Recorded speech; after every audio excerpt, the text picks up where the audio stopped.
തമിഴ്നാട് രാഷ്ട്രീയത്തിന്റെ എല്ലാ കണ്ണുകളും ഇനി ആർ കെ നഗറിലേക്കാണ്. ആരാകും AAIDMKയുടെ സ്ഥാനാർത്ഥി എന്നറിയാനാണ് ആകാംക്ഷ. ശശികല മത്സരിക്കുകയാണെങ്കിൽ ആർ കെ നഗറിന് വീണ്ടും ഒരു മുഖ്യമന്ത്രിയെ കിട്ടുമെന്ന് കണക്ക് കൂട്ടുന്നു വോട്ടർമാർ.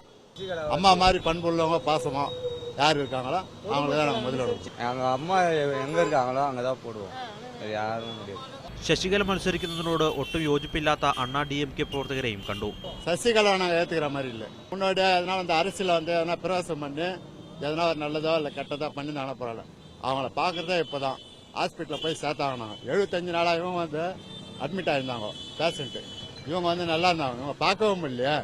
രാഷ്ട്രീയം നോക്കാതെ വികസനം തരുന്നവർക്ക് വോട്ട് തരുമെന്ന് വേറെ കുറച്ച് വോട്ടർമാർ. யார் வந்தாலும் நல்லபடியாக அம்மா ஆட்சி தகுந்த மாதிரி மறுபடியும் நல்ல ஆட்சி வந்தால் நல்லது தான். நாட்டுக்கு நல்லது நடக்கணும். ஏழை நல்ல உயரமான இடத்துக்கு வரணும். யார் ஓட்டு நின்னாலும் ஸ்டெபிலிட்டியா யார் இருக்கும்னு நாங்க நினைக்கிறோமோ அப்ப அவங்களுக்கு ஓட்டு போடுவோம்.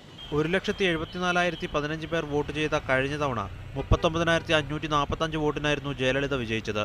ക്യാമറ പേഴ്സൺ രാജേഷ് വടകരിക്കൊപ്പം റയീസ് റഷീദ്, മീഡിയ 1, ചെന്നൈ.